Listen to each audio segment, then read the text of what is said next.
Hello po mga kababayan, kamusta po kayong lahat? And once again, welcome back to another episode of Simply Talkies Vlog. Ang pag-uusapan natin mga kababayan ay itong West Philippine Sea, no? Kasi talagang mainit naman ito na topic at alam ko yung iba sa inyo ang gusto yung mga very hot topic, no? Pero ito mainit din po ito kasi ito po ay tungkol sa ating karapatan diyan po sa West Philippine Sea na patuloy po na ini-intrude ng mga Chinese. Okay, so meron po tayong dalawang video dito na ipapanood sa inyo. Ito po ay kortesiya ng PTV at ganun din po meron po tayong mga dalawang article na kung saan mukhang may bashers. Hindi po sa akin, kundi sa ating mga mambabatas na wala namang ibang hangarin kundi ang pumunta sa ating mga isla at magbigay ng tulong at bigyan ng lakas ng kalooban yung mga ating mga kapwa Pilipino na naninirahan dyan po sa ating mga isla sa parte ng ating West Philippine Sea. Pero meron po tayong ibang mga kababayan na sila po ay nabash. Binash po nila yung mga mambabatas na pumunta po doon at nagpahatid ng tulong at assurance na nasa harapan nila ang gobyerno, hindi po nasa likuran nila ang gobyerno. Dahil ang gobyerno ang mangunguna para sa kanila. Okay, so saglit lang at tayo po'y may chine-check dito at para matapos na natin ito. Okay, so bago po tayo magpatuloy, tayo po'y magbibigay pugay sa lahat ng ating channel members, followers, subscribers, nag-share, nagla-like ng ating mga videos, sa mga nagbi-video replay, salamat po, at ganun din po sa mga nagsi-share ng inyong mga blessings through super chat, super stickers, super thanks, at ganun din po sa mga katuwang natin sa video premiere kung meron man po, sa ating mga moderators, sa mga active sa chat box, sa comments, the likes of Maricris Hernandez, Elora Lee, si Kai, si special shout out to Tita Aurora, sa mga kasama nila Kai at Elora dyan sa kanilang department, sa kanilang trabaho sa Palawan, sa Zambales at sa Norte, sa lahat po ng mga nananindigan dyan po sa West Philippine Sea. Maraming salamat po sa inyo. Sana ang bidyong ito ng West Philippine Sea ay umabot ng 50,000 views. Ikalat nyo po, i-share ninyo para maliwanagan ang mga kapwa nating Pilipino. Tayo po'y naninindigan sa karapatan natin dyan sa West Philippine Sea. At paniwalaan nila ang ating mga pinagsasabi kasi meron po tayong pinanghahawakang dokumento, no, na 2016 arbitral ruling. Okay, so nandyan din po si Aichang, si Miyu, si Kaluyal Wanabet, Kaluyal Senchang, Milestan, Alexandrade, si Mami B, si Mami Peng, Mighty Baisa, Maritel T, Priscilla Acepcion, si Nilda Arceo, Ninita Umali, Ilocana Kana, si Carclea, si Hattori, si RN Tusens, si Lorna Rafael, si Mohamed, sino pa ba? Danny Reynado, si Red, no, at yung iba pa po na hindi ko na mabanggit, si Malditang Lola, Mamalu Parker, Jin Jagers, si Beth M, no, nakalimutan natin, team replay po yan, si Virgie Pamposa, no, saka si Lorena Narceo, no, tama nyo na lang ako kung nagkakamali ako, ha. At ganun din po si Maritel T, sabi niya sa comment section, sus, tago pa edad si Tokis. Maritel, forever 21, ikaw naman. Wag mo nang basagin ang trip ko, ikaw talaga, oh.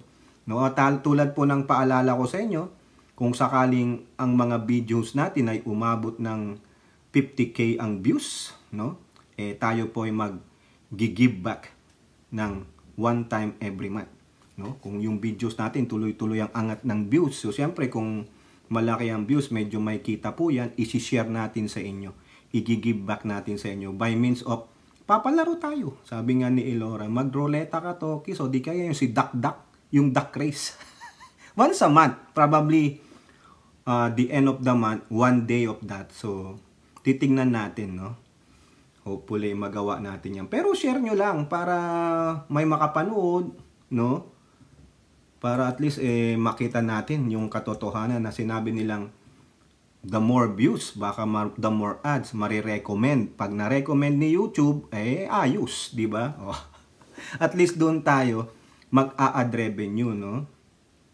Ganun din kung kikita yung mga members, no? Kung dumadami kayo, 99 cents lang naman yan. So, sa kaibuturan ng inyong mga puso. At kung may mga magpapapa super thanks, super stickers, kolektahin natin yun, i-share din natin, no? Okay? So, I will not ask for anything, no? Para hindi po tayo ma-issue, no? Mahirap po ma-issue kasi alam nyo na yung mga may mga bitterness in their hearts, mga malisyoso, mga ingateros, mahirap naman yun, no? Huwag tayong ganon, no? Okay, so yun po, no? Sana ma-share natin, no? Kung hindi pa na-share, like it and share and subscribe. Okay? So unahin po natin mga kababayan itong video na ito na medyo ano po, teka. May mali. Ito pong video na hindi normal. Bakit hindi normal? Galing po ito sa PTV. Ang sabi po nila dito, hindi na normal ang pagdami ng barko ng China sa Scarborough Shoal. May nagaganap po dyan sa Scarborough Shoal. No? Isi-separate content natin yun kasi medyo mahaba-haba yun at mahaba-habang birahan. May matatamaan talaga kung pasensya na. No? Inuunahan ko na kayo. Kasi ito, sisimulan lang natin. Report po ito ng PCG na dumadami po. No? Mukhang basta madami. Kasi may isa akong video dyan, ayaw ko sabihin sa inyo no?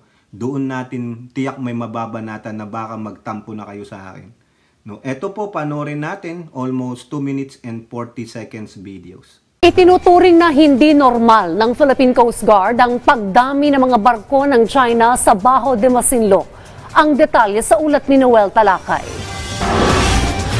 Hindi nga to normal, no? Ang bilang ng Chinese Coast Guard vessels dito ay mas malaki. Ito ang pananaw ni Tariela sa dami ng barko ng China na nakita sa Baho de Masinloc noong ginawa ang paglayag ng atin ito mission sa nasabing lugar. Batay sa monitoring ng Coast Guard, tinatayang 10 barko ng China ang nakadeploy doon. Binubuo ito ng China Coast Guard at China Maritime Militia.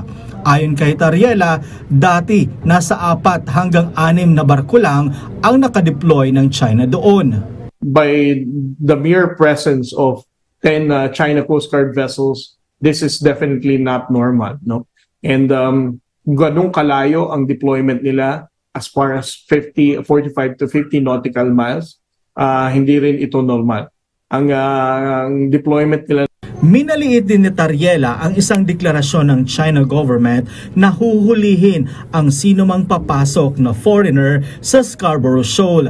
Batay sa ulat ng South China Morning Post, isang online news website, sinabi dito 60 araw pwedeng ikulong ng China Coast Guard ang mahuhuli nila sa lugar. Ipapatupad na ito sa susunod na buwan.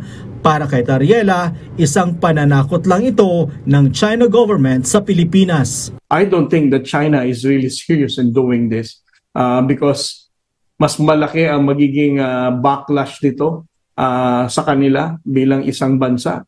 Pero ayon kay Tariela, patuloy na magbibigay proteksyon ang PCG sa mga exclusive economic zone ng bansa para patuloy at malayang makapaghanap buhay ang mga Pilipinong mangingisda. Coast Guard pa rin po ay mananatiling magpatrolya dito. Sisiguraduhin natin na mga pangistang Pilipino natin ay malayang makakapangisda sa exclusive economic zone natin. Sa kabila nito, sinabi ni Tariela, matagumpay ang katatapos pa lang na atin itong mission. Yung advanced vessels na nauna ay nakapamigay din sa napakaraming Pilipinong mangingisda. Para sa akin, this is already a successful mission. Anya, di man nakalapit sa Scarborough Shoal ang team ng atin ito, ang mahalaga na bigyan ng tulong ang mga Pinoy na mangingisda doon. Noel Talakay para sa Pambansang TV sa Bagong Pilipinas. Ayan po mga kababayan, ano? So, nakakabigla po ito at nakakaasar na. Alam nyo kung bakit dumadami ang barko nila dyan? Kasi may ginagawa na sila. isi-separate natin yung content na yan. No? Kasi actually, nung kausap kami ni Ilora, we are so disappointed. No? Hindi ko ipapahayag dito yung disappointment. It will be on the another content kasi may bibirahin tayo. No? Ito, iba po ito kasi ang bibirahin natin yung huling-huli. Ito, teaser lang. No? At yung sinasabi rin ng Inchik that they will arrest, no, yung mga doon sa kanilang 9-dash line. Subukan nyo. Hindi natin sila bibirahin ngayon dito. It will be on the another content. Kasi may video rin po dyan. No? At least ito, ang mahalaga dito, our Coast Guard are now put in the spotlight. No? Kasi hindi ko po alam kung gaano karami ang ating Coast Guard vessel. Why itong Chinese ay naghahari-harian dyan sa ating exclusive economic zone at also napapalautan tayo even on the eastern seaboard natin. Remember doon sa Catanduanes, sa Philippine Rice, napapalautan ang Coast Guard. Ibig sabihin, may kakulangan ang mga opisyal ng Coast Guard. Hey, Admiral Gaban, pwede ba? Double time o triple time tayo? At kudos po sa atin ito, Mboy, yung mga nagbigay po ng tulong sa ating mga kababayang mangingisda dyan, no? Biruin nyo, 1 linggo sila dyan sa dagat, nagpapakahirap, sunog ng mga kulay niyan. Hirap ng hanap buhay, no? Para lang may pantawid sila sa kanilang mga pamilya. O, salamat po, no? God bless po. Sana maulit po yan. Sana gawin nyo buwan-buwan. Para lalong maasar ang Inchik. Para kung huhulihin kayo, lahat kayo huli. O, di ba? O, edi ano na? Edi maglabo-labo na. Ganun lang yan. At malaking kahihiyan yan. Sabi nga ni Tariela, malaking kahihiyan kung gagawin ng China. Nananakot lang sila. Another narrative. Tulad nga nung sabi namin kay Laura, sabi ko kay Laura, alam mo, tama si Secretary Gibo Teodoro. They will always give a narrative one after another para pagtakpan yung totoong intention nila dyan sa West Philippine Sea. What? Kunin lahat yung isla and build their military structure. Yun po yan. And also, second, is to, kung ano man po, kunin lahat yung yamang dagat, isda, corals, o whatever have you, saka minerals. Ano yun? Yung oil and gas. Yun po yan kasi napakayaman ng West Philippine Sea natin Di ba? Bakit? Bakit sila nandyan? Bakit wala sila dun sa kanilang sariling exclusive economic zone? Ulitin ko, tignan nyo yung mapa na yan. You see the bright, the dark shaded orange? Yun ang kanilang 200 nautical mile exclusive economic zone. Dyan lang. Siguro konti lang ang oil at gas nila dyan. Sa atin, napakayaman Billions of cubic feet o whatever have you, square miles o whatever. Diba? Sipin ninyo. Sabi nga ni Laura, dyan sa Scarborough, dyan po yan sa Masinloc. Kaya nga tinawag na Baho di Masinloc yan Itapon mo yung lambat mo dyan in a matter of how many hours lang. Pagbunot mo, baka mapunit pa nga daw yung lambat Sa dami ng isda dyan. Kasi protected yan ng bawal mong balahurain yung bahura, yung mga corals. Kaya gustong-gusto ng mga isda dyan. Hindi natin binababoy, dinadinamita o binibleach, hindi. Maayos na namamangka, nangingisda ang ating mga kababayan. Pero itong mga Chekwa, may iba po silang hangarin dyan Kaya dapat talaga ipaglaban natin yan. Pero ang masakit pa, may mga kababayan tayong pinapaboran pa sila. No? Ipag-pray natin, no? Hopefully, the Coast Guard will learn their lesson na napalautan po sila dyan Tingnan nyo, ilan na? Dati sabi niya 4, ngayon mahigit 10 na. They are doing something on that shoal, no? Kaya, hindi ko alam. Ayaw ko na mag-init dito kasi pahapon na Mas maganda yung umaga, yung fresh. Para fresh na birahan. Okay? Maiksi lang po itong ating pang West Philippine Sea para hindi kayo mainip. Now, ito namang isang video from PTV rin po, may 3 pong senador na pumunta sa Pag-asa Island, no? Diyan sa Pag-asa, sa Kalayaan Group of Island, malapit po yan sa Palawan. Ngayon po, pinasinayan po nila yung bagong Navy detachment and also yung healthcare building. Ha? Kasi kawawa po yung mga, lalo na yung mga kababaihan na buntis dyan, kawawa. Walang maternity ward o pediatrics. Ang gagawin pa pala, whether they gonna be airlift to Palawan, which is about 2 to 3 hours. Pero pag walang airlift, walang eroplano, walang helicopter, magbangka ka. Sabi nga ni Laura, 3 to 4 days yan. Layo! Diba? So nakakaawa po, lalo ng mga kababaihan ng mga buntis o sino mang may sakit. No? Talagang para lang po matugunan, yung para sabi natin sa atin yung mga kalayaan group, kailangan anuhan na natin yan, pwestuhan natin. Nakapwesto nga po, pero the resources are lacking. So ito po ang ginawa ng ating tatlong mambabatas, tulad po ni Senate President Mig Zubiri, si JB Ejercito at si Villanueva. Pero may nangyaring experience nila, one for the many. Kasi ito to, kinikwento sa akin to ni Ilora no? Okay, ito po ang titulo ng video na ito. Ilang senador na nagpunta sa Pag-asa Island kahapon, nakaranas ng radio challenge. Ito po. Ilang mga senador personal na nakita ang presensya ng mahigit 20 barko ng China sa Pag-asa Island. Pero bago yan, naranasan din ng mga mambabatas na ma-radio challenge habang papunta sa isla para sa groundbreaking ng bagong Navy barracks doon. Si Daniel Manalastas sa sentro ng balita. Radio challenge mula sa China ang sumalubong sa mga senador na magtungo sa Pag-asa Island kahapon, kung saan ayon sa Department of National Defense, humigit kumulang 20 barko ng China ang namataan kahapon. Hindi natin alam, baka meron po silang sensitive listening device galing dyan sa mga barko nila. Gusto ko lang pong sabihin kung nakikinig po sila. Ito po ang teritoryo ng Republika ng Pilipinas. Hindi po inyo ito. Ito po ay teritoryo ng Republika ng Pilipinas. Bago pa dumating ang si Magellan, atin na po ito. Kaya kung pwede, lumayas na kayo.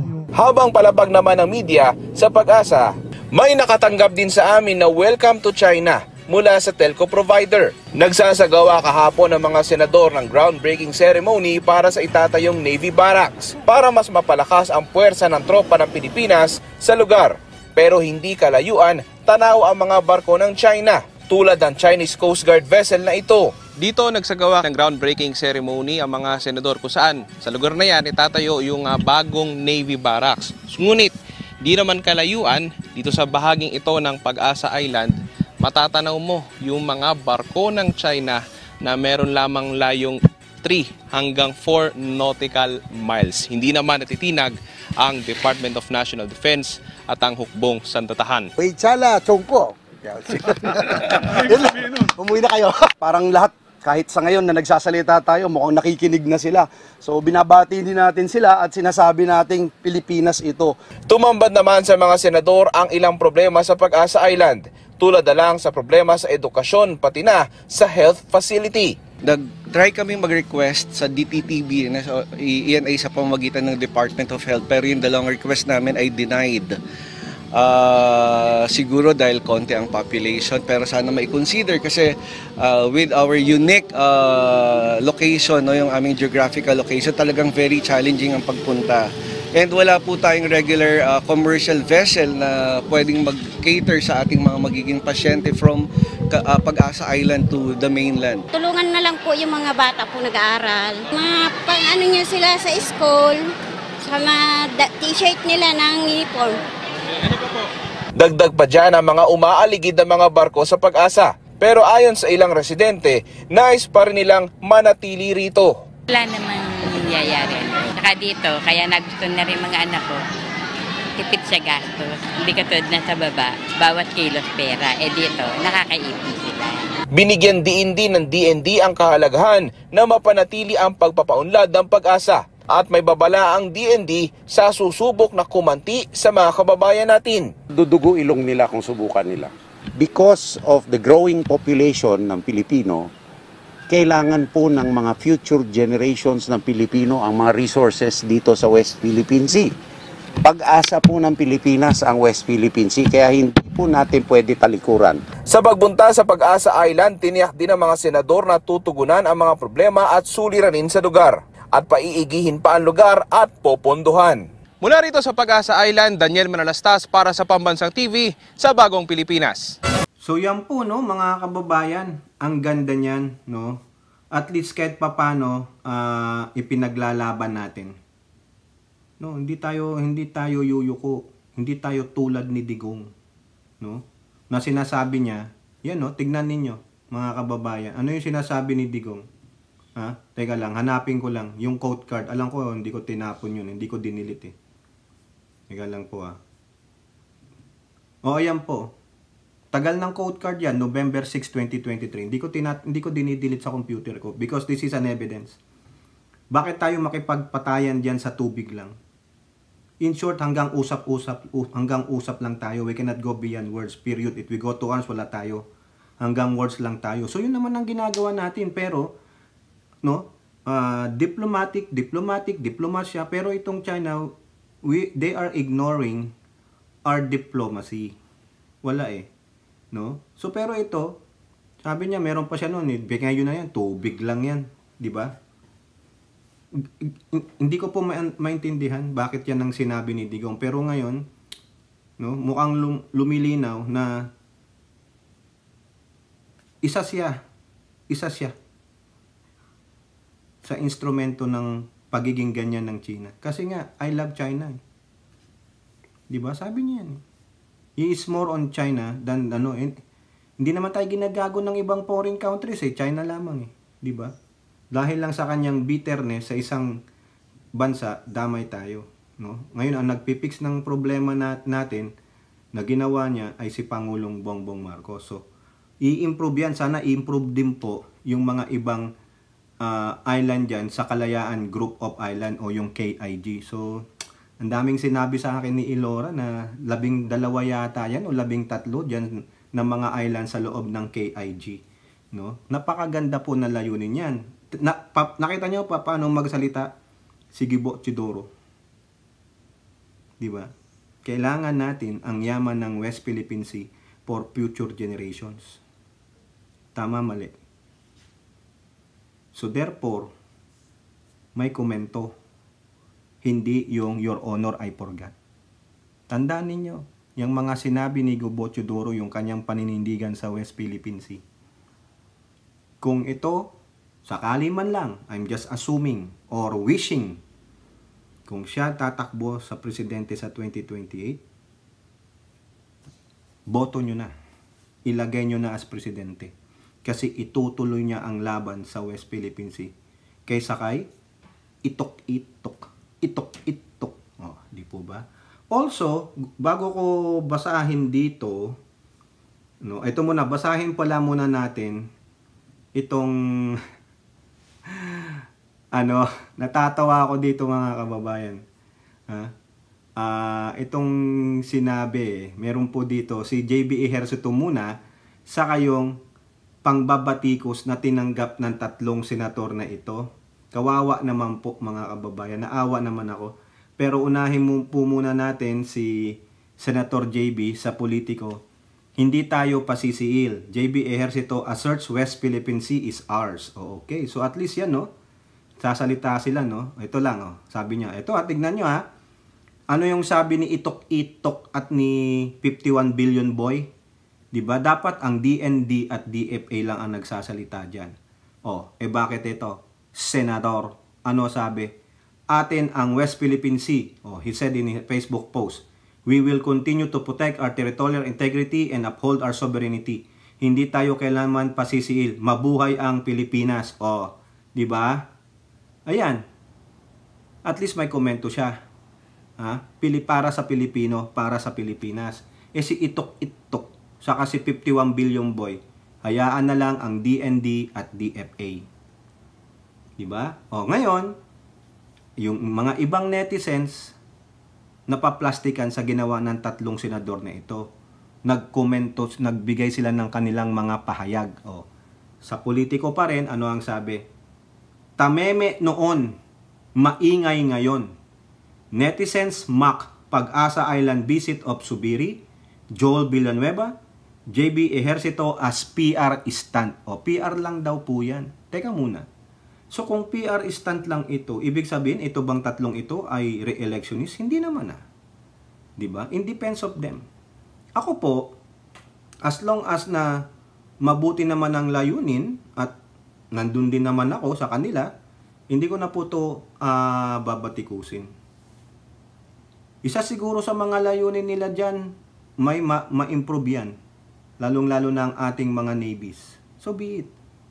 Kailangan nilang magpunta dyan para lalong makita ang kondisyon ng ating mga kababayan dyan. Nakita niyo yung baby? Ang cute-cute, no? Pwede ba ampunin na lang yun? Ang cute nung bata, no? Oh, di ba? Kaya sila nagpunta rin dyan para malaman kung ano pa yung pangangailangan nila. Para sa susunod na budget, bigyan pa ng malaking pondo. At kung pwede lang sana, sa Kongreso, wag na i-ratify nyo yung education sa Constitution. Wag ng edukasyon. Unahin nyo muna ang defense. O, di ba? So, yung may mga netizens dyan na minamak sila, inuunsulto sila, no? Sabi dito, kasi daw, PR stunt lang yan. Puro kasi kayo mga pakulo, pa-picture, pa-interview, pero sa totoong trabaho, loss at pakikipaglaban nga kayo. Yung nanalo sa International Court, tahimik pero may ipinanalo. Ito ang iingay, mga wala namang ginagawa. O ayan, ewan ko, hindi ko naintindihan yung sinasabi nito. Maingay nga, pero kaya nga mag-iingay dahil may gagawin. Hindi yung nag-iingay na walang gagawin. Hindi nyo naman naintindihan eh. Ngayon na lang sumasakay sa iso, samantalang sa panahon ni Duterte, bulag, pipi at bingi ang mga senador na ito. Hindi nyo naman naintindihan kasi yung style ni Duterte. He silenced everybody that go against his will. Dictator eh. O diba, siyempre, pag sumalungat sila kay Duterte, sumalungat, anong gagawin ni Duterte? Ika-character assassination ka. Tignan mo si Richard Gordon. Nasira ang political career dahil sa Parmali. Anong ginawa nila? Binaboy nila. Kasalanan ng mga senador ang pagkampi nila kay Duterte.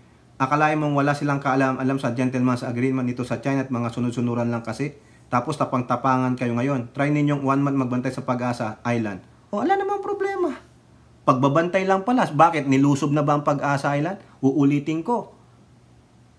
Pag sumalungat ko kay Duterte noon na siyang tuta ng China, may kalalagay ang political career nyo.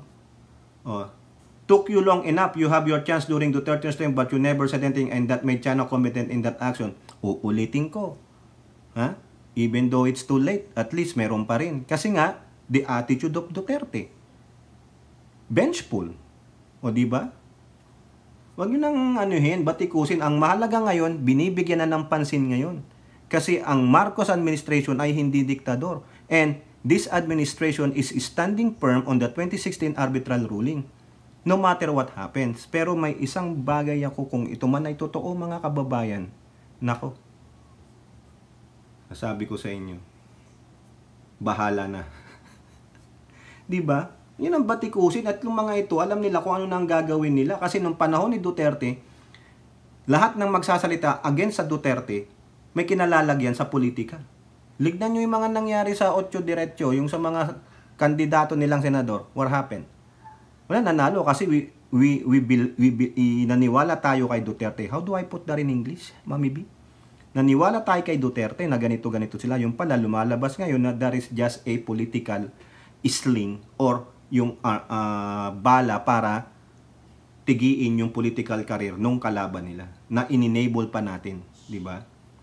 Napakalungkot nito, mga kababayan. Biruin mo, yung sabi nga ni Elora, welcome to the club. Ano yun? Di yung radio challenge. First time nila, narinig nila. Welcome to China. Welcome to China. Kaya galit na galit si Subiri. Ganon daw po ang nararanasan nila, Elora, pag tumatawid sila. Kasi yung airspace, pati ba naman airspace, sinakop na rin nila. Hindi lang ang katubigan. Sabi ko na sa inyo pag nasakop nila yan, pinabayaan lang, baka nga sasabihin ko sa inyo, may toll fee na dyan. Sisingiling ka na. Diba? Kaya dapat lang i-assert natin, umayong kayo, wala kayong karapatan dyan, even though nakapangalan lang sa inyong nakalagay na South China Sea. Dahil kayo ang malaking bansa noon, gago pala kayo O tapos pati yung mga media, na welcome din sila. Welcome to the club. Sabi naman daw, ang sinasabi daw ng piloto, sabi ni Laura, welcome to the Philippines. Based on the 2016 arbitral ruling, this is batuan lang ng radio challenge. Ganun lang, o di ba? O kayo po mga kababayan, ano pong inyong masasabi? Comment down below and don't forget to like and share. Hope to see you on the next videos. Bye-bye. God bless.